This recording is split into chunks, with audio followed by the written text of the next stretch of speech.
मैं पंडित सुनील शास्त्री। आज मैं आपको जन्म कुंडली मिलान, जो विवाह के लिए हम जन्म कुंडली मिलाते हैं, पीछे एपिसोड में मैंने आपको बताया था कि कितने प्रकार के मंगल दोष होते हैं और 6 प्रकार के मंगल दोषों में उनका अलग अलग जो निकलता है आचरण और अलग अलग उनके जो नियम होते हैं वो बताया। इस एपिसोड में आपको मैं बताना चाहूंगा कि 36 गुण मिल जाए तब भी तलाक होते हैं। सबसे बड़ी जन्म कुंडली मिलाने की जो कला है उसके विषय में बताऊंगा। जन्म कुंडली की जो मिलाने की कला है, सबसे बड़ी कला यह है कि उनके ग्रह आपस में मिलने चाहिए। लड़का और लड़की के अगर आपस में ग्रह मिल गए तो गुण कम भी होंगे, 18 गुण 17 गुण भी होंगे तो बेड़ा पार होगा। परंतु अगर ग्रह नहीं मिलेंगे तो 36 गुण मिल जाएंगे तब भी अलग अलग होने के चांस बन सकते हैं। अब आप समझेंगे कि ये ग्रह क्या है, कैसे मिलाने। देखिए, आप देखते हैं जन्मांग चक्र होता है जिसको हम कुंडली बोलते हैं, जिसको लग्न कुंडली कहते हैं। लग्न कुंडली लड़के की और लग्न कुंडली लड़की की। अब उसमें यह देखा जाता है जो प्रथम स्थान होता है, प्रथम स्थान लड़के और लड़की के दोनों के प्रथम स्थान में मैत्री होनी चाहिए। उसमें क्या होता है, प्रथम स्थान से यह देखा जाता है कि इन दोनों का अगर विवाह हुआ तो आपस में आकर्षण कैसा रहेगा, अट्रैक्शन कैसा होगा। अगर अट्रैक्शन नहीं होगा तो दोनों में प्रेम नहीं होगा। अगर अपोजिट स्टार होंगे तो अट्रैक्शन नहीं होगा, और अट्रैक्शन नहीं होगा तो प्रेम नहीं होगा, जिससे घर नहीं चलेगा। फिर दूसरे भाव से देखते हैं, अगर ये लड़की का विवाह इस घर में होता है और इस घर में आती है तो ये परिवार के साथ एडजस्ट करेगी, परिवार को अपना परिवार समझ के रहेगी, या आते ही चूल्हा चौका अलग कर लेगी। अर्थात आजकल जैसे कह देती हैं कि मैं आपके माँ बाप के साथ नहीं रह सकती, तो क्या आपके परिवार को एक्सेप्ट करके अपना परिवार समझेगी या नहीं समझेगी। दूसरे भाव से यह देखा जाता है, और लड़का अपने ससुराल पक्ष का भाव समझे, सम्मान करेगा कि नहीं करेगा, यह देखा जाता है। तो ये दूसरा भाव स्थान से देख लिया जाता है कि एक दूसरे के परिवार को एक्सेप्ट करना। अगर वो स्थान नहीं मिल रहा है तो कुटुंब में कलेश होगा, और जब कलेश होगा तो पारिवारिक कलेश के साथ भी अलग अलग होने के चांस बन सकते हैं। अब इससे भी बड़ी बात, तीसरा स्थान में यह देखा जाता है कि इन दोनों का हृदय का स्पर्श कैसा है, अर्थात लड़का लड़की के दोनों के हृदय में भाव कैसे, आत्ममिलन, अटैचमेंट, लगाव, प्रेम कैसा है। क्यों, अगर इन दोनों का हृदय का स्टार आपस में नहीं मिलेगा, पता चला लड़की बॉयफ्रेंड बना रही है, लड़का गर्लफ्रेंड बना रहा है, एक दूसरे मतलब विवाह के बाद भी एक्स्ट्रा मैरिटल अफेयर बना लेते हैं लोग। तो इससे क्या होगा कि विवाह के बाद भी दूसरों के साथ संबंध बनाने से परिवार अलग हो जाता है। अर्थात जब अटैचमेंट ही नहीं होगी, लगाव ही नहीं होगा, तो परिवार कैसे चलेगा। ये तीसरे स्थान से देखते हैं। अब चलते हैं चौथे स्थान में, जो आज की बहुत बड़ी समस्या है।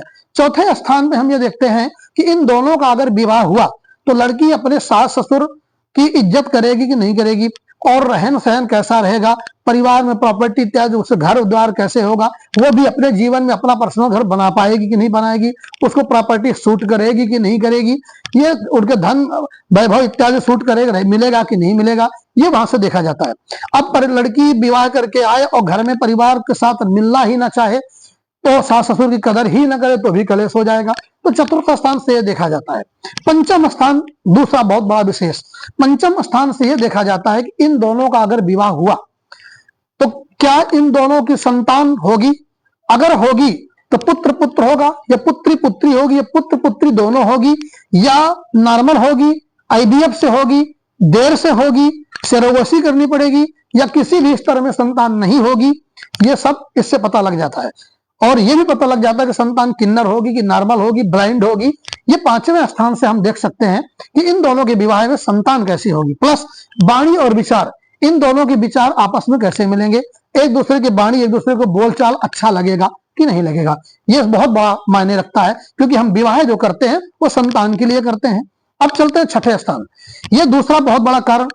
छठे स्थान में से यह देखा जाता है कि इन दोनों लड़की के लग्न पत्र से और लड़के के लग्न पत्री से छठवें स्थान से यह मिलान देखा जाता है कि इन दोनों का अगर विवाह हुआ तो शारीरिक संबंध तौर में खुश रहेंगे कि नहीं रहेंगे, अर्थात रिलेशनशिप, फिजिकल रिलेशनशिप में संतुष्ट रहेंगे कि नहीं रहेंगे। अगर यह स्थान नहीं मिलता है तो एक दूसरे से संतुष्ट नहीं होंगे और इधर उधर मुंह मारेंगे, जैसे परिवार का सौहार्द बिगड़ेगा और एक दूसरे का विश्वास टूटेगा और वास्तव में रिश्ते खराब हो जाएंगे। दूसरी बात यह देख लिया जाता है कहीं लड़का जेंट्स प्रॉब्लम अर्थात नपुंसकता को प्राप्त तो नहीं होगा, या लड़की के अंदर भी उसकी कमी तो नहीं होगी, ये यहां से देखा जाता है। अगर वो प्रॉब्लम है तो भी परिवार में, क्योंकि ये संबंध हमारे जीवन में वैवाहिक जीवन को बहुत बड़ा महत्व देता है। तो इसमें भी परेशानी आ सकती है। तो छठे स्थान के मिलान में ये देखा जाता है। अब चलते हैं सातवें स्थान पे। सातवें स्थान के लड़का और लड़की के सातवें स्थान के दोनों के मैचिंग से ये देखा जाता है कि इन दोनों का अगर विवाह हुआ तो ये विवाह अच्छा चलेगा, सारे जीवन भर बढ़िया चलेगा, या कुछ समय तक चलेगा, तलाक होगा, डिवोर्स होगा या नहीं होगा, या आपस में बहुत प्रेम से डिवोर्स होगा तो कितनी उम्र में हो जाएगा, या हमेशा बहुत बढ़िया प्रेम से चलेगा, और इन दोनों का वैवाहिक जीवन कैसा रहेगा, ये सातवें स्थान से देखते हैं।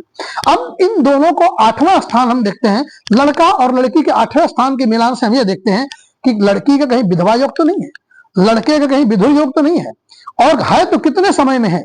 उस मिलान से ये पता लग जाता है उस ग्रह से कि इन दोनों कम से कम 65 वर्ष तक का साथ होना चाहिए, 60 से ऊपर तो कम से कम होना चाहिए। अगर इससे कम का साथ है तो विवाह नहीं करना चाहिए। दूसरी बात, इन दोनों का विधवा विधुर योग है तो क्या वो उपाय से ठीक हो सकता है? बहुत सी चीजें हैं जो उपाय से ठीक हो जाती है, और बहुत सी चीजें हैं जो उपाय से ठीक नहीं भी होती हैं।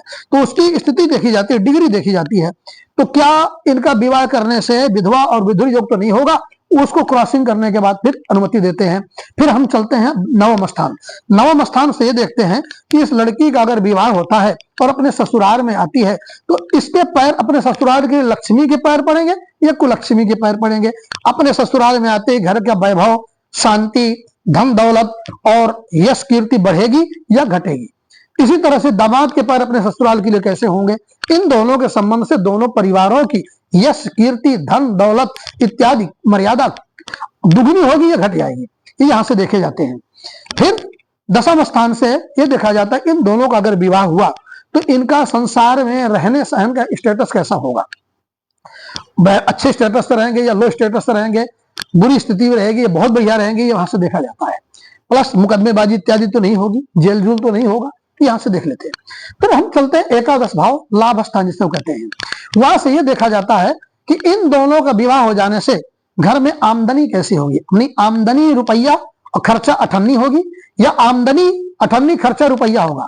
अगर आमदनी रुपया है और खर्चा अठन्नी होती है तो कोई परेशानी नहीं है, 50% आप अपने ऊपर खर्च कर रहे हैं और 50% आप सेव कर रहे हैं। परंतु यदि आमदनी अठन्नी है, खर्चा रुपया है, तो आप 50% कमा रहे हैं, 100% खर्च हो रहा है, तो आपको कर्जा होगा, और कर्जा होगा तो घर की एक दूसरे की जरूरतें पूरी नहीं होंगी, तो घर में विवाद होगा। तो ये भाग्य स्थान या एकादश भाव से देखा जाता है। अब हम चलते हैं 12वें स्थान में। द्वादश भाव से ये देखते हैं कि इन दोनों का साथ जीवन में कितने समय तक रहेगा। ये एक दूसरे का साथ अर्थात अखंड सौभाग्यवती होगी लड़की या लड़का, पहले जाएगा कौन जाएगा, ये वहां से देखते हैं। तो इसको काफी समय तक देखा जाता है। तो इस तरह से जन्म कुंडली की मिलान की स्थिति होती है। अब हम चलते हैं उपाय के बारे में। तो अगले एपिसोड में हम उपाय के बारे में आपको बताएंगे।